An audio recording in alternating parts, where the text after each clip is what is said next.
Hi folks, Ron Ray here with Turning 65 Solutions. We are getting to the end of 2020. What a year it's been. Holy cow.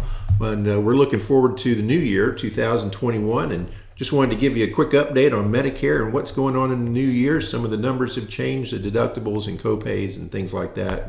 And just if you haven't gotten it yet, you'll be getting the 2021 Medicare and You book. This is kind of the guide that we use for everything. I've been in this business for 12 years and I still am never outside of arm's reach with this book right here.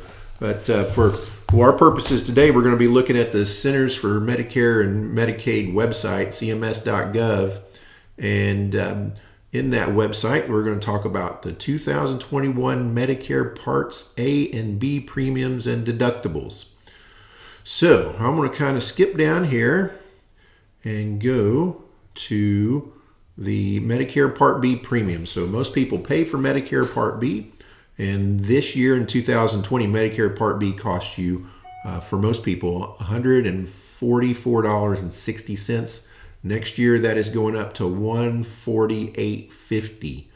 Now, if you make a good amount of money, your income's in those very high ranges, and you can pay certainly quite a lot more than that. But for most people, if you file a single tax return less than $88,000 or joint tax return more than $176,000, then you can pay more than that.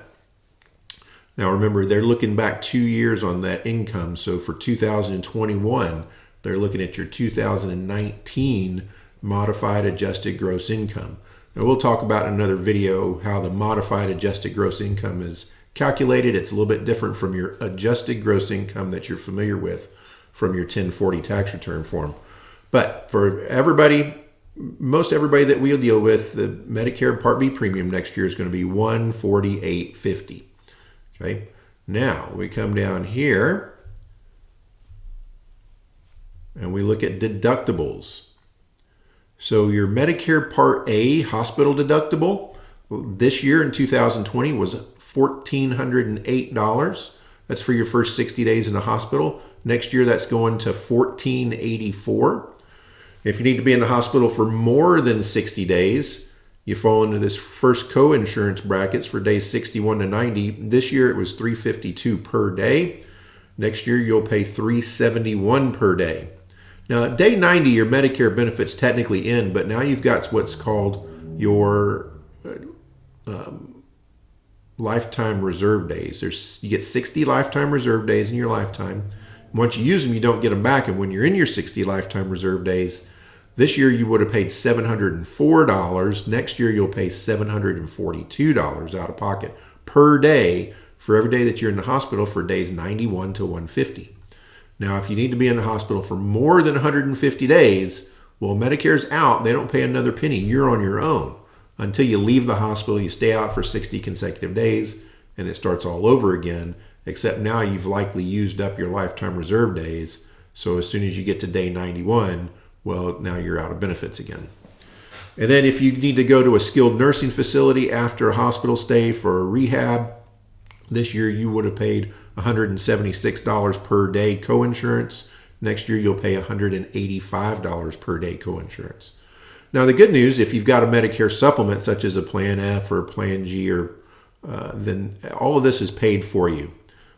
So with a Medicare supplement, Plan G, Plan N, Plan F, all of this Part A cost sharing is all paid by the supplement. This is all your share. This is your responsibility. However, if you have a good supplement, the supplement pays that for you.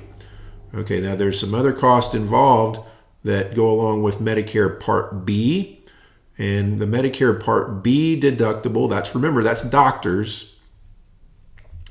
Doctors and outpatient services are covered under Medicare Part B. And Medicare Part B this year, in 2020, the deductible was $198. Next year, it is going to be $203. So once you've met the $203 deductible, now you're just responsible for 20%, which of course is pretty quick. $203 is not a lot of money when you're talking about medical services. So once you meet that deductible of $203, you're now responsible for 20% of everything else. Now, if you've got a good Medicare supplement like a Plan F or a Plan G or even a Plan N, then that 20% is paid for you after the deductible. Exception would be a Plan N. You may have up to a $20 copay at the doctor's office, $50 at the emergency room. Okay, so those are really the big changes for 2021 as far as original Medicare goes. There's some changes that went into effect this year that we'll talk about in another episode as far as Medicare supplement plans go. Also, there's some interesting things going on with Medicare Advantage and prescription drug plans also that we'll talk about in another video. So hope you like that. If you find it helpful, give us a shout, send us an email. If you have any questions at all, we can help you sort these things out and answer questions for you. Please feel free to give us a call. And till the next episode, we'll see you.